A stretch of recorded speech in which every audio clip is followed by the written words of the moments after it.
second reading this morning comes to us from the Gospel according to Matthew, and these readings in this part of Matthew all have to do with taking care of God's gifts. Now, we heard this lesson a few weeks ago, but it is the lesson appointed for today, so I'm going to read it again. So this is from Matthew, and it is the parable of the talents. Listen for the word of the Lord. It is as if a man going on a journey summoned his slaves and entrusted his property to them. To one he gave 5 talents, to another 2, and to another 1, to each according to his ability. Then he went away. The one who had received the 5 talents went off at once and traded with them and made 5 more talents. In the same way, the one who had 2 talents made 2 more talents. But the one who had received the 1 talent went off and dug a hole in the ground and hid his master's money. After a long time, the master of those slaves came and settled accounts with them. Then the one who had received the 5 talents came forward, bringing 5 more talents. And he said, "Master, you handed over to me 5 talents. See, I have made 5 more talents." His master said to him, "Well done, good and trustworthy slave. You have been trustworthy in a few things. I will put you in charge of many things. Enter into the joy of your master." And the one with 2 talents also came forward, saying, "Master, you handed over to me 2 talents. See, I have made 2 more talents." His master said to him, "Well done, good and trustworthy slave. You have been trustworthy in a few things. I will put you in charge of many things. Enter into the joy of your master." Then the one who had received the 1 talent also came forward, saying, "Master, I knew that you were a harsh man, reaping where you did not sow, gathering where you did not scatter seed, so I was afraid.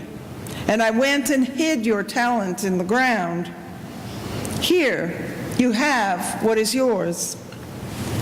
But his master replied, "You wicked and lazy slave, you knew, did you, that I reap where I did not sow and gather where I did not scatter?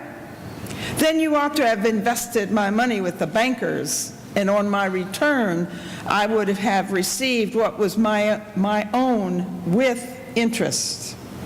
So take the talent from him and give it to those with 10 talents. For to all those who have, more will be given, and they will have an abundance. But from those who have nothing, even that will be taken away. As for this worthless slave, throw him into the outer darkness, where there will be weeping and gnashing of teeth." This, my friends, is the word of the Lord.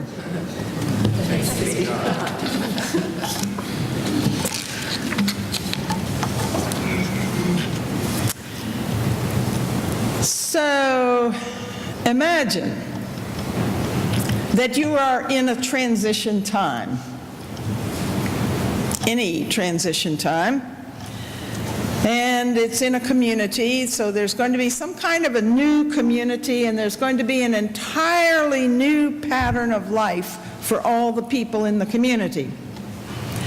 And all the people will have equal access to many, many, many opportunities.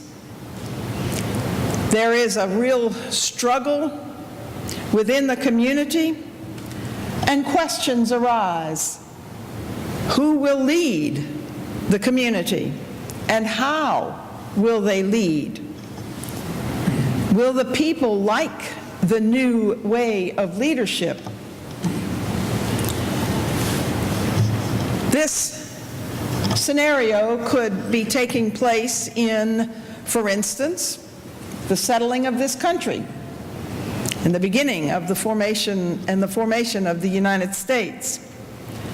Or it might be back in the 1960s and 70s during the civil unrest period, the civil rights period.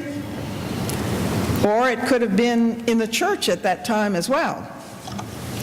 Or it might be today. There's nothing new under the sun.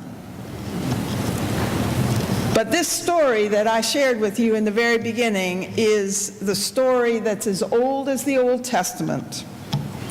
It is the time in which the Israelites had arrived in Canaan, the Promised Land, and the great charismatic leaders who had gotten them this far had died. Moses and Joshua specifically. And as they settled the land, they divided it into plots for the 12 tribes of Israel, so there would be enough for each tribe to have enough to farm and to support themselves. And they had been told to take the land and settle it. And the word take means to take it from those who are there. So what happened was that the Israelites did not actually take all the land. They ended up living together with the Canaanites and their gods. So as they began to coexist, the Israelites lost their connection with one another. They were now separated from each other. They began to drift away from their promises that they had made to God, to love God, to worship God, to walk in the ways of God. And so over a period of time, they were way far away from those promises. And our scripture picks up there, and the opening line is, "The Israelites again did what was evil in the sight of the Lord, so the Lord sold them into the hand of Jabin. Then the Israelites cried out to the Lord for help." That is a familiar story.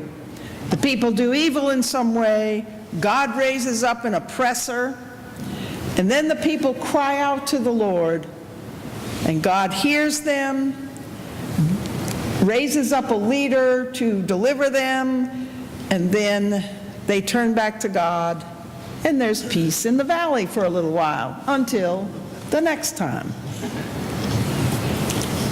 Now, one thing about the stories about this time in the life of Israel, one of the things it tells us is that even in the midst of a revolutionary upheaval, a social upheaval, they remembered to cry out to the Lord.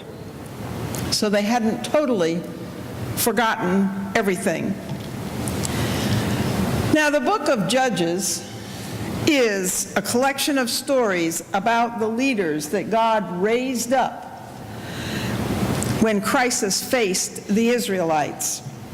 And there are stories of 7 major leaders, or judges as they were called, and then there are a whole slew of minor leaders that get a verse or two in the whole book.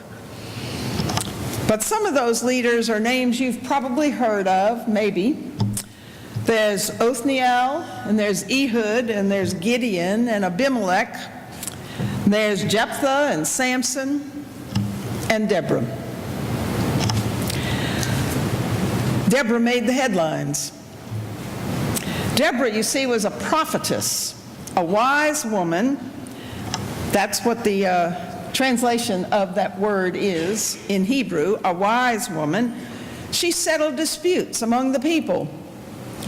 She was an inspired woman, and she was a member of a very small group of women called prophetess in the Bible. There are 4 that I know of. There probably are more, maybe. There was Miriam, of Miriam and Moses fame. Miriam was Moses' sister. There was Huldah, whom you may or may not have heard of. It's a great story. She was asked to interpret the scroll that was found when the temple was restored under Josiah. Anna, you probably have heard of, because she was the one who prophesied about the coming of Jesus. And then there's Deborah, during the time of the judges. Now, I suspect that Deborah was important in a small area. People knew her in her hometown, but then her fame spread. People would come as she sat under the tree, and people brought their problems to her, and she helped them to discover the answers. In this story about Deborah, the people had been oppressed for years, and God was raising up leadership characteristics in people. And the text says, Deborah was judging Israel. People came to her because they trusted her, and they felt that God's Spirit was within her. Deborah was led to make a visit to Barak, and she told him that the Lord had designated him to lead the people against their oppressor, King Jabin, and his military leader, Sisera. God said, I will draw Sisera out, and I will give him into your hand. That's where the reading stops. So you assume that Barak is going to get credit for this military success. However, if you continue reading in verse 8, you begin to see what really happened.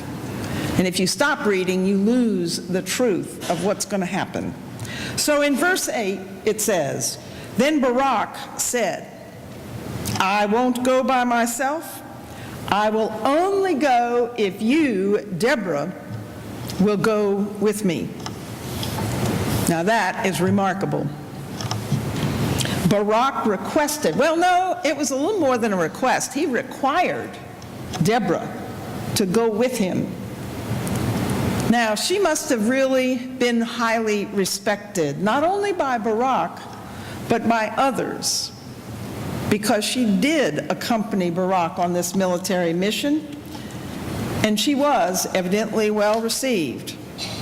Now, we have no clue why he asked her, but I suspect she instilled in him a sense of confidence. So, Deborah agrees to go, and she also tells Barak that Sisera will be delivered into the hands of a woman. You would imagine it's probably Deborah. Let's see. Deborah follows through with her commitment and went with Barak, and it seems that she really is the strong character in this story, because she is the one that goes to Barak and says, Barak, get up, wake up. Today is the day that the Lord is going to give Sisera into your hand, or defeat Sisera for you. So you see, Deborah is the initiator and the inspiration for the defeat of the Canaanites and the return of the people to the promises of God. And now the rest of the story, which I did not read. When Sisera's army of 900 chariots is defeated by Barak's 10,000 warriors, Sisera fled. He ran away, and he ran to the tent of a woman named Jael, who was the wife of a Kenite, which is a tribe in Canaan, and the Kenites were on the side of King Jabin. So they were all in cahoots together, if you will. She offered hospitality. She offered a drink of water and a place to rest. and he asked her to not let anyone know that he was hiding in her tent. But when he fell asleep, she killed him with a tent peg and a hammer. When Barak arrived, Jael showed him Sisera there on the floor of the tent, already dead, delivered into the hands of a woman. I think this story of Deborah is a reminder that the people of Israel were a people with a dynamic understanding of God, that God would raise up leaders no matter what. There would be a variety of kinds and types of leaders. And I thought, too, it's not just some of the women, but there were children who were called by God to begin leading people. But at any rate, Judges provides us a little glimpse into what happened in the Old Testament when a nation or a tribe or a congregation perhaps forgets God. And Judges also, I think, gives us an example of the way God remains faithful even when we are not.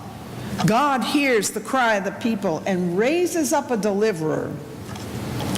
God, you see, is merciful and full of forgiveness, brings the people back, and gives them a new beginning. So what does all this have to do with us, with you and me? I don't want to draw too tight a conclusion because I'm hoping you're forming your own as we go along here. But for me, this text has been an inspiration. It's been an inspiration to know that indeed there are women who have an important place in leadership roles in the community of faith. And there are plenty of biblical women who are leaders. God does raise up leaders for such a time as this. That's a quote from the book of Esther. Sometimes these leaders are not exactly what we expect. But if we listen for God's still small voice, we too can discern a leader because we sense God's Spirit upon them, men and women, youth and children. May it be so. Amen.